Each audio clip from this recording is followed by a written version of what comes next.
नमस्कार विद्यार्थियों, श्रीमती मौरी देवी तापड़िया कन्या महाविद्यालय जसवंतगढ़ के यूट्यूब चैनल पर एक बार पुनः मैं आपका हार्दिक स्वागत और अभिनंदन करता हूं। मैं प्रवक्ता चंद्र प्रकाश गुर्जर। आज की क्लास हमारी बीए प्रथम वर्ष के छात्रों हेतु इतिहास विषय की होगी। इतिहास विषय के दौरान हम जो निरंतर अध्ययन कर रहे हैं अपनी संस्कृति के बारे में, नए विद्यार्थियों को मैं अवगत कराना चाहता हूं कि हमारी जो नई पुस्तक की शुरू हुई है, इससे पहले हमने जो आपकी दूसरी पुस्तक है एंशिएंट इंडिया प्राचीन भारतीय इतिहास, उसमें से 2-3 चैप्टर पढ़े थे। इसके अलावा जो ये वाली पुस्तक है अपनी जो भारतीय संस्कृति के मूल आधार, इसको हमने अभी शुरू किया है। इसमें किसी की क्लास छूटी नहीं है पीछे, हालांकि 1-2 क्लास ली, उसमें ज़्यादा कुछ नहीं है।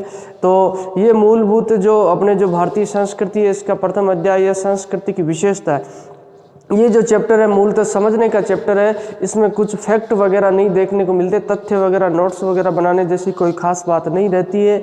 इसको मूल रूप से इसकी विचारधारा को समझना ही जो हमारे लिए ज़रूरी होता है। और हमने ये बताया कि भारतीय संस्कृति का अध्ययन हमें क्यों करना चाहिए और विद्यार्थियों के लिए किस तरीके से आवश्यक है। जो पीछे की क्लास में हमने बताया है आपको कि ये प्रत्येक भारतीय का जो कर्तव्य होता है कि वो अपनी जो इस संस्कृति है, गौरवशाली संस्कृति है, उसका अध्ययन करे ताकि उसके अनुभवों से वह नवीनतम जो समस्याएं, वर्तमान की समस्याएं हैं, उनका समाधान कर सके।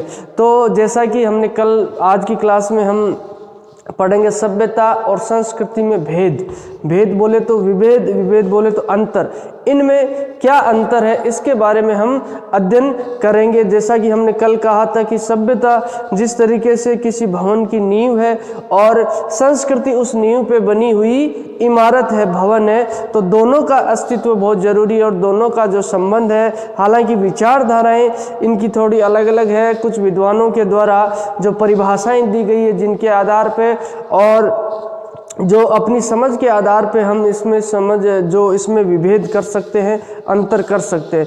तो मूलतः अगर साधारण भाषा में मैं आपको बताऊं तो सभ्यता तो है बाह्य स्वरूप, बाहरी स्वरूप है, उसे तो सभ्यता कहते हैं। जो आंतरिक होती है उसे संस्कृति कहते हैं।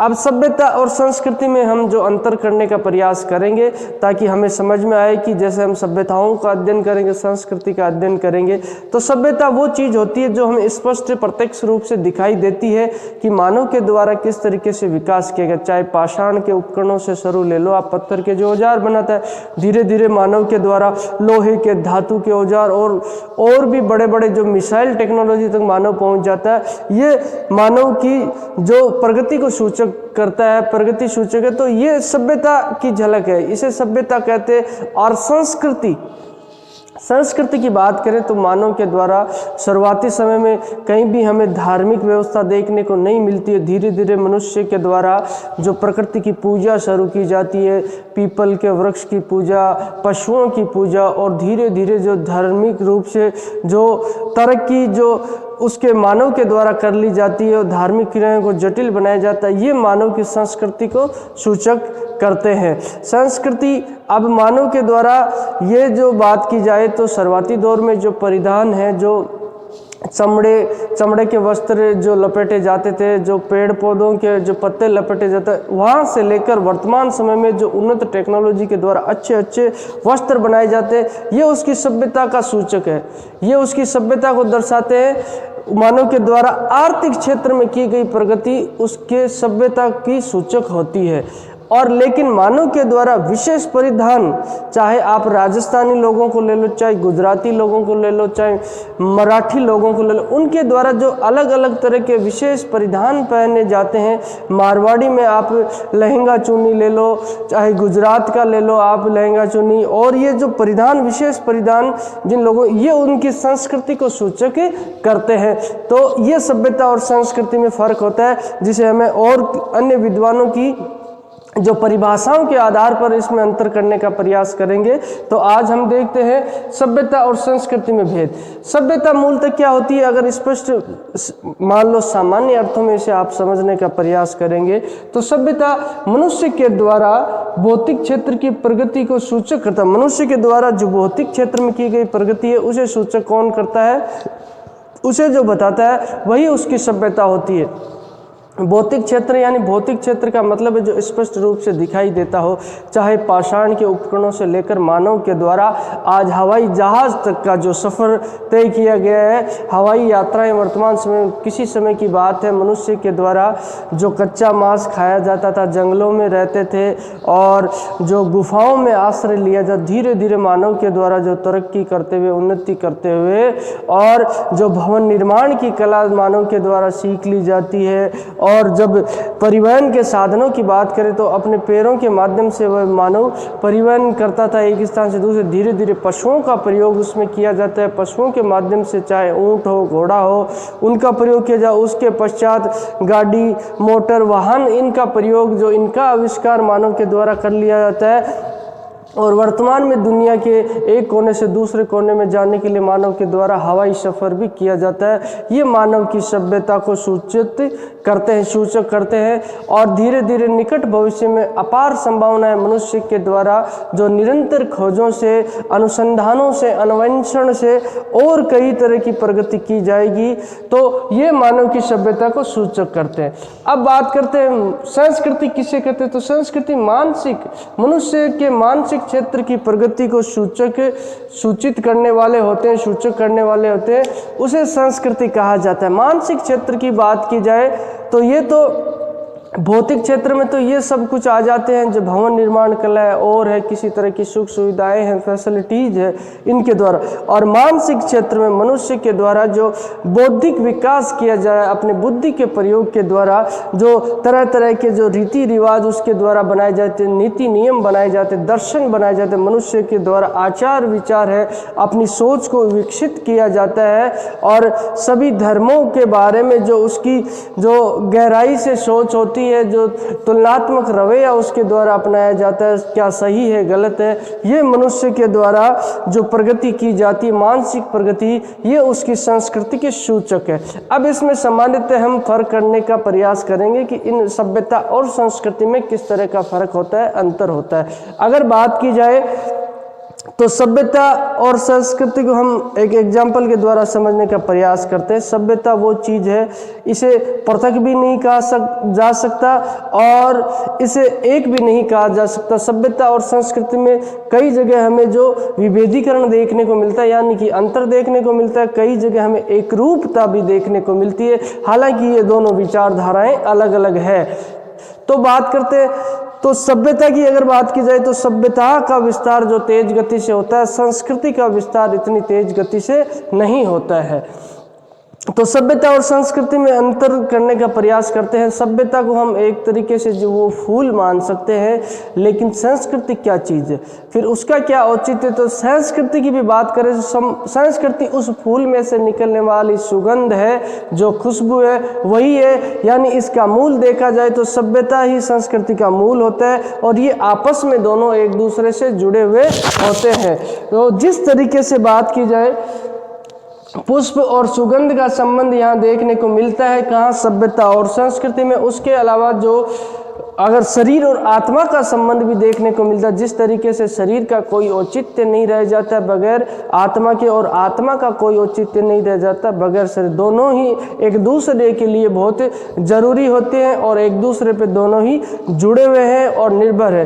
तो जिस तरीके से अगर बात की जाए सभ्यता मनुष्य का शरीर है, उसी तरीके से उसकी आत्मा क्या है, संस्कृति है। तो आत्मा का भी अपना एक पुनीत कार्य है और शरीर का भी अपना पुनीत कार्य है, ये दोनों ही चीजें महत्वपूर्ण मानी जाती है। अब ये सभ्यता और संस्कृति का सीधा सीधा अगर विभेदीकरण हमें अंतर करना हो तो सभ्यता वो चीज होती है जो मनुष्य की भौतिक क्षेत्र की प्रगति को दर्शाता है और संस्कृति वो चीज होती है जो मनुष्य यानी कि मानव के मानसिक क्षेत्र की प्रगति को दर्शाता है। जिस तरीके से मनुष्य के द्वारा इस प्रयोग किया जाता है, आग का प्रयोग किया गया शुरुआती दौर में, उसे पता नहीं, ये उसके मानसिक क्षेत्र की प्रगति को दर्शाता है। धीरे धीरे उसके द्वारा अपनी संस्कृति का विकास किया जाता है। अब हम जिसबर्ट महोदय हैं जो एक इतिहासकार हैं, उनके द्वारा जो विद्वान हैं, इनके द्वारा जो सभ्यता और संस्कृति के बारे में एक परिभाषा दी गई है और इनके द्वारा इनमें अंतर बताने का प्रयास किया गया है। सभ्यता बताती है कि हमारे पास क्या है और संस्कृति बताती है कि हम क्या है।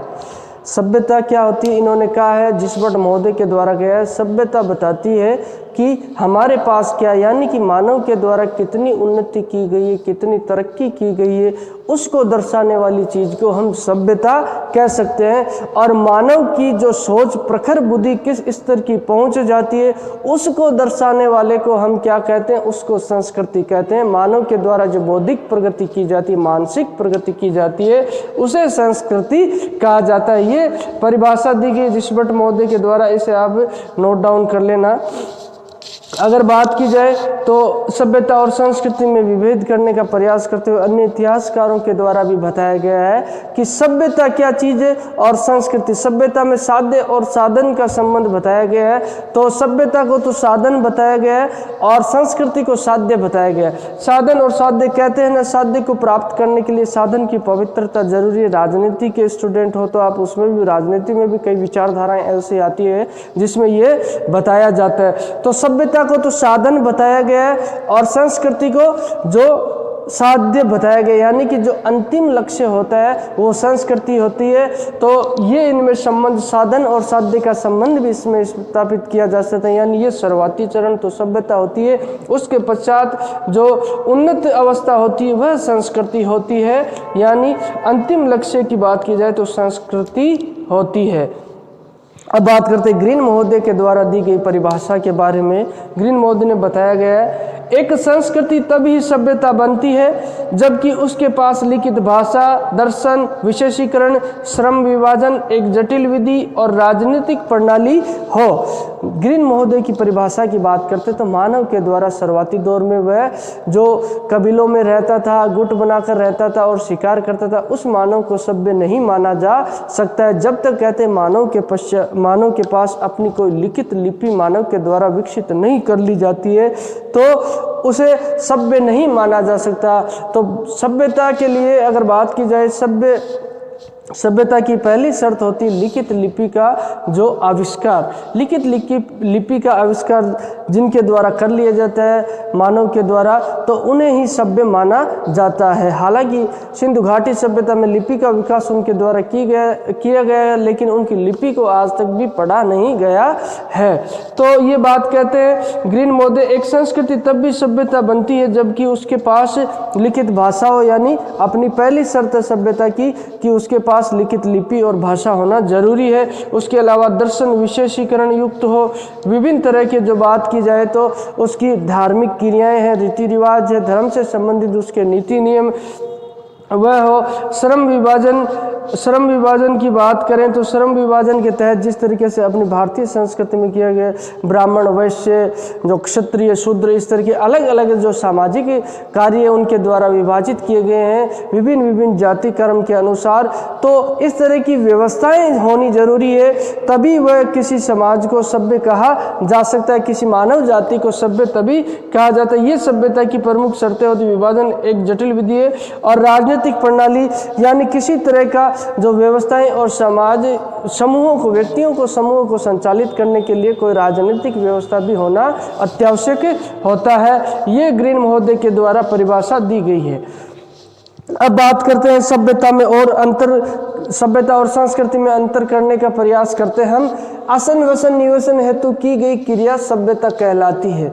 मनुष्य के द्वारा जो अपनी मूलभूत आवश्यकताओं की बात की जाए तो रोटी, कपड़ा, मकान, इन तीनों चीज़ों की आवश्यकता की पूर्ति हेतु मनुष्य के द्वारा जो निरंतर किया जा रहा प्रयास है, क्रिया है, या उसके द्वारा की गई जो खोजें हैं, उसे ही सभ्यता कहते हैं और वो क्रियाएं जो सभ्यता कहलाती है। पाषाण उपकरणों से हवाई जहाज तक का सफर अगर बात की जाए, मनुष्य के द्वारा जो आर्थिक क्षेत्र में उन्नति की जाती है, मनुष्य के द्वारा जो मूलभूत आवश्यकताओं के अलावा धीरे धीरे जो अतिरिक्त अपने मानव जीवन को आसान बनाने का प्रयास किया जाता है, वो सफर ही सभ्यता कहलाता है। पाषाण उपकरणों से लेकर वर्तमान समय में जो हवाई जहाज के जरिए किए जाने सफर को भी ये सभ्यता का सूचक है। यानी कि मनुष्य के द्वारा अपनी उन्नति और प्रगति जो आर्थिक क्षेत्र में की जाती है और मानव जीवन को आसान बनाया जाता है, ये उसकी सभ्यता का सूचक माना जाता है।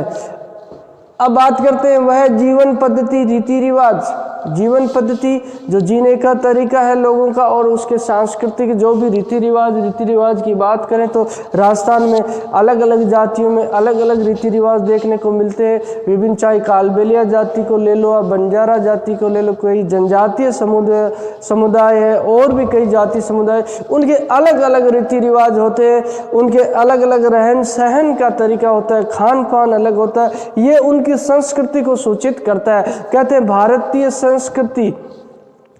संस्कृति में खूब विभिन्नता पाई जाती है। यहाँ अलग धर्मावलंबी यानी अलग अलग धर्मों को मानने वाले लोग रहते हैं और उनके द्वारा अलग अलग उनकी धार्मिक की जो क्रियाएं हैं धार्मिक उन्हें अपनाया गया है। उनका रहन सहन का तरीका अलग है और उनकी जो खान पान, कहते हैं ना, वो मारवाड़ी में कहावत है ना, कोस कोस पे बदले पानी, कोस कोस पे बदले वाणी। और यही चीज़ भारतीय संस्कृति को सूचित करती है, जो अलग अलग स्थानों पे अलग अलग तरीके के द्वारा लोगों के द्वारा जो जीवन यापन किया जाता है, उनका रहन सहन होता है, वही चीज़ें उनकी संस्कृति को सूचित करती है।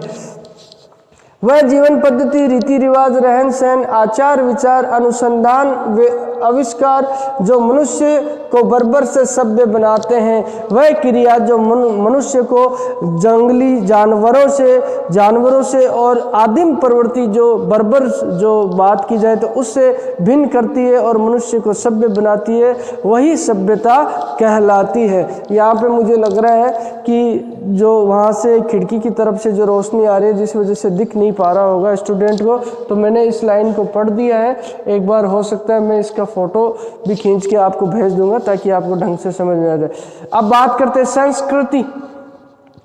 मनुष्य के द्वारा जो आर्थिक प्रगति की जाती है, लेकिन मनुष्य उससे संतुष्ट नहीं होता। मनुष्य की मन और आत्मा की तृप्ति होना बहुत जरूरी है। मनुष्य के द्वारा जो जिज्ञासाएं और उत्सुकताएं होती है, उनके प्रयास हेतु जो मनुष्य के द्वारा कार्य किए जाते हैं, वह उसकी संस्कृति का सूचक होते हैं। तो संस्कृति से हम समझे मन और आत्मा को तृप्त करने के लिए मनुष्य जो अपना विकास करता है, वही संस्कृति कहलाती है। यानी अपनी जिज्ञासाओं और उत्सुकताओं को शांत करने के लिए मनुष्य के मन में विभिन्न तरह की जिज्ञासाएं, उत्सुकता रहती है, ये उसकी संस्कृति का सूचक है। बात की जाए तो ब्रह्मांड कितना बड़ा है, ब्रह्मांड में कौन कौन से ग्रह हैं, एलियंस है कि नहीं, परग्रही जीव है कि नहीं, मनुष्य के द्वारा जो इस तरीके की जो निरंतर खोजें की जाती है, वो उसकी संस्कृति का सूचक होती है। मनुष्य के द्वारा जो आचार विचार, धर्म, रीति रिवाज, रहन सहन में जो परिवर्तन किया जाता है, वो उसकी संस्कृति का सूचक है। एक सभ्यता का विस्तार तीव्र गति से हो सकता है, लेकिन संस्कृति का विस्तार तीव्र गति से नहीं होता है।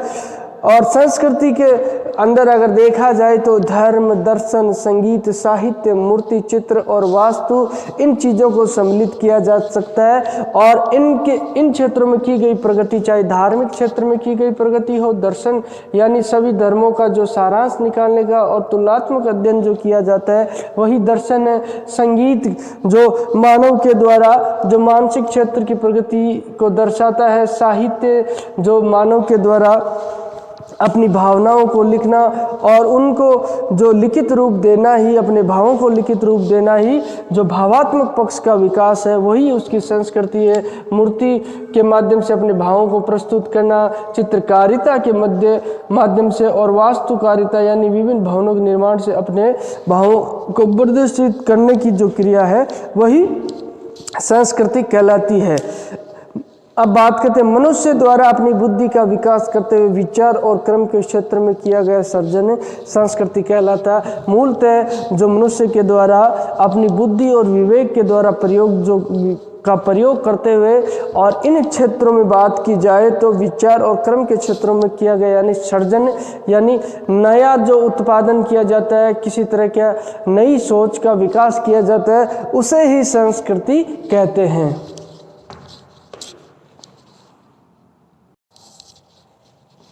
तो विद्यार्थियों, आज हमने सभ्यता और संस्कृति में अंतर जानने का प्रयास किया है। हालांकि इसमें किसी तरह के जो फैक्ट तथ्य अपने को देखने को नहीं मिल पाते हैं, ये अपनी समझ से संबंधित है। और जो पहला चैप्टर है उसमें बात की जाए, ये जो सभ्यता और संस्कृति का अंतर है, इसमें सामान्य अर्थों में अपने को इतना ही ध्यान रखता है कि सभ्यता वह चीज़ होती है जो मनुष्य के भौतिक क्षेत्र की प्रगति उन्नति को प्रदर्शित करती है। और बात की जाए तो संस्कृति क्या चीज़ होती है? संस्कृति मनुष्य के मानसिक बौद्धिक क्षेत्र की प्रगति को प्रदर्शित करती है। ये इनमें मूल अंतर है। और हमने देखा कि जिस तरीके से फूल और सुगंध का संबंध इनमें रहता है, आत्मा और शरीर का संबंध इसमें रहता है, साधन और साध्य का संबंध इसमें रहता है, ये जो अपनी जो संस्कृति और सभ्यता में अपने को अंतर देखने को मिलता है। विभिन्न विद्वानों के द्वारा दी गई जो परिभाषाएं हैं उसके माध्यम से हमने इसमें अंतर स्पष्ट करने का प्रयास किया। उम्मीद करता हूं कि आपको बेहतर तरीके से समझ में आया होगा। किसी तरह की समस्या हो, शंका हो या आपको कोई चीज़ पूछनी हो तो निसंकोच पूछ सकते हो और आपके सुझाव भी आमंत्रित है।